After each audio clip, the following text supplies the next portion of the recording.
солярки є, сука, пиздець. Ні, тут не табуретка, тут все окей.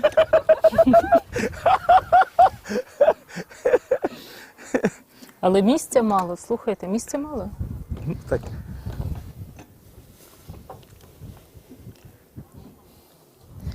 Я от думаю, як в Lexus, так автоматична коробка передач. Як сюди, то 1, 2, 3. Що за фігня? Не можна нормально людське зробити, а?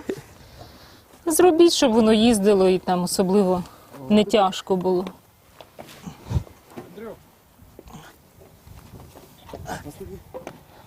ЗХ написано, задній хід. Ви сказали, якось обмовилися, що після перемоги ви можете сісти. Це ви про що? Про що? Чи так вилетіло? Та це іноді під час війни робиш такі дії, які, скажімо так, після війни, ну, можуть бути не оправдані керівництвом держави. Та й все. Я просто поступав так, як мені підказувала моя совість. І все. А совість мені підказувала: Сашко, роби отак і буде в районі порядок. Я так і робив. Комусь це подобається, не подобається. Хтось після війни скаже дякую, хтось буде жалуватися. Це нормальне явище. Бог і время нас розсуде. Він пройде время, він всіх розставив на свої місця. От. І коли ми взяли цього танка, значить, почали їхати, ну, понятно, що тракторист, поки, блядь, не нажав не на той рычаг, блядь, в деревину вперся. Ну це було що-то, це треба було бачити це все.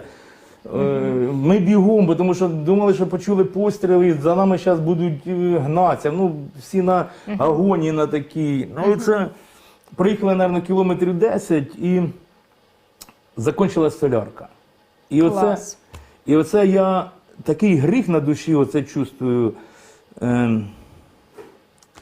Понятно, що я потім дивлюся, що ну, варіантів немає. Я ж не знав, що там стоїть. Думав, що поламався зразу той танк, що він не їде. І говорю, я зараз вернуся в село, візьму зараз каністру солярки, я його, блядь, спалю, але нікому не віддам. Все, я вертаємося, тут якийсь світ. Ми виключаємо світ і їдемо прямо перед селом уже. Їдемо в тепловізор, дивимося, у мене на машині тепловізор, бінокль тепловізора, ну ми заряджені були конкретно. І ми їдемо без світа, без нічого, і в тепловізор дивлюся, їде «Жигульонок», ну ми, блядь, підлітаємо, очередь вгору, блядь, дід злякався, впав, блядь. Ну, я відкриваю багажник, в нього каністра, ну видно, що тоді вже люди поняли, що вона їхала десь. Він десь до сусіднього села їхав, і каністру солярки ми беремо, і ще каністра масла якась там в нього була. Видно, доливав, видно, машина бере масло, і трохи в каністрі масла було. Я ще те масло забираю. А солярка як в «Жигулях» могла? А є солярка як в «Жигулях» Ні, могла? бензин. А, бензин? Я спалити хотів його, танка. Я танка хотів спалити, щоб нікому не достався. От що я вернувся в село. Я хотів його спалити просто, щоб взяв бензин, хотів долити ще масла і просто підпалити його, щоб нікому не достався. І все. І оце в мене такий, ну, гріх такий перед цим дітом, це все одно я хочу, може він побачить, почує нас, от просто щоб він вийшов, я йому тонну бензина куплю, за те, що він такий переляк отримав, тому що це його слова, я в нього побачив свого батька, покійно, знаєте, він каже: синочку, не стріляй мене, я ж тобі нічого поганого не зробив. Я нічого не можу йому відповісти, знаєш, всі в балаклавах, всі, ну, блядь. А що, без телефону, блядь, без нічого, ми з раціями, і оце того діда, я все одно його знайду, того діда, я все одно йому дам тонну бензина, що так, просто, якось так. Так як ви дотягнули того танка? Поїхав, взяв, потім цей каже: та тут нічого страшного, тут може бути солярка просто закінчилася. Ну, ми поїхали, ми його 2 суток на ньому їхали, 1,5 десь. Ми поїхали, взяли 100 літрів солярки, 5 каністрів солярки, сам по 30, десь літрів 150 ми вилили солярки. Ну, не доїхали почти трохи там зовсім, вже заїхали почти в свою область, трохи не доїхали в свою область, і він знову, блядь, заглох. Я ж не знав, що він 400 літрів на 100 кілометрів бере. Ну, откуда я знав? Так, це дорога штука. Я думав, що як у цього трактора залив 100 літрів та їздиш півдня по області. І думав, туди так залив так все. Ну, в ітогі, коротше, ми його джондіром дотягнули до одного хорошого мого знайомого. До утра ми вже привезли туди прицеп сіна.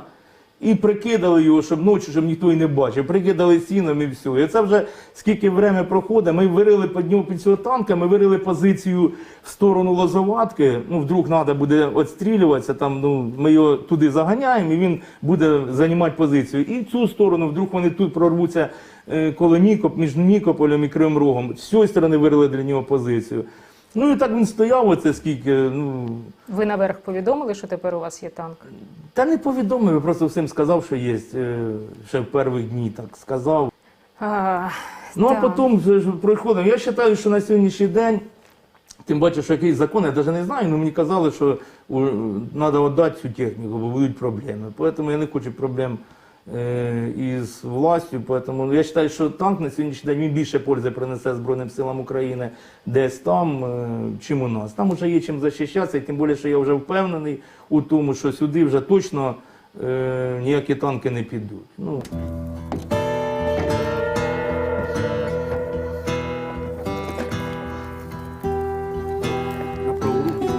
Та ну здрасте, Давай, та давай, йдіть. Дякую. Воно самоліт полетів. Наш, сподіваюся. Да. Визивайте трала, на куди, що, як. Я свою місію зробив. Хай він приносить пользу ЗСУ. Нам, я думаю, що з нашими вже трофеями, ті, що в нас є на захист району, він нам вже не треба. У вас же район ешелонирован.